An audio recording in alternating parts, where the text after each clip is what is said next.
ब्रह्मा, विष्णु और महेश,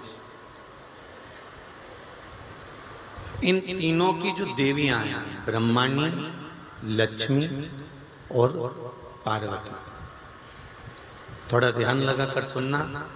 हरतालिका तीज शिव महापुराण की कथा ही नहीं, आप जो तीज करते हो, हरियाली करो चाहे सातुड़ी करो, उस तीज की महत्वता क्या है, इस हिंगोली की शिव महापुराण की कथा में अपने को समझना है कि उसकी मूल तत्वता, उसकी महत्वता है क्या, उसका महत्व क्या है।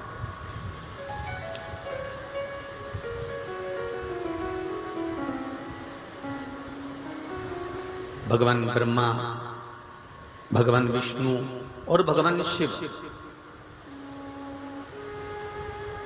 इन तीनों की जो अर्धांगिनियां, ब्रह्माणी, लक्ष्मी और पार्वती, इन तीनों ने तप कर कर, साधना कर कर ब्रह्मदेव को, भगवान विष्णु को और भगवान शंकर को प्राप्त किया। और तीनों ने प्राप्त कर कर तीनों देवताओं से वर मांगा कि वर हमको ऐसा दीजिए कि हमारे तप साधना का फल नारी को तीज के दिन प्राप्त हो जाए। अब देखिए जरा, एक ही व्रत से, एक ही उपवास से उसको संपूर्ण तप साधना का फल प्राप्त हो रहा, संपूर्ण तप साधना का फल उसको मिल रहा है, मात्र एक व्रत से। केवल एक व्रत कर रहे हैं, संपूर्ण तप साधना का फल उसको प्राप्त हो रहा है। ऐसा कोई व्रत, ऐसी कोई साधना, ऐसा कोई शंभो शरण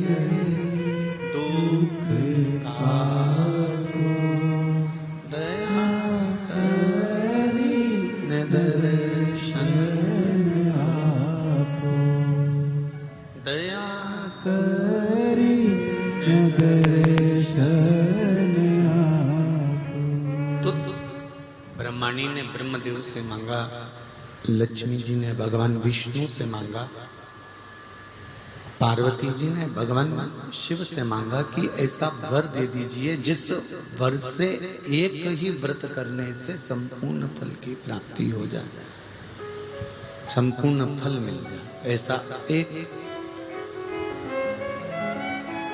व्रत का फल दे दीजिए, मात्र एक व्रत का। अब देखिए, हरियाली तीज करने वाली माताएं थोड़ा ध्यान से सुनना।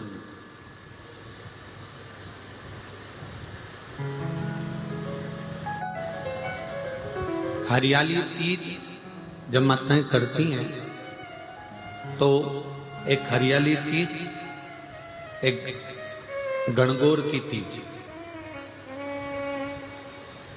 ये दो तीज के व्रत ऐसे होते हैं जिसमें जब माताएं करती हैं तो उस समय पर उमा, ब्रह्माणी और लक्ष्मी, इन तीनों की आराधना का फल उसको केवल एक व्रत से प्राप्त हो जाता। अब देखिए दूसरा, सातुड़ी तीज।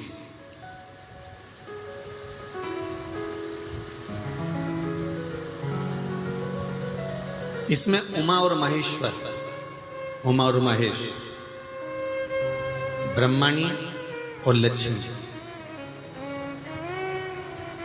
इन चार के व्रत तप का फल एक साथ सातुड़ी तीज के दिन प्राप्त हो जाता।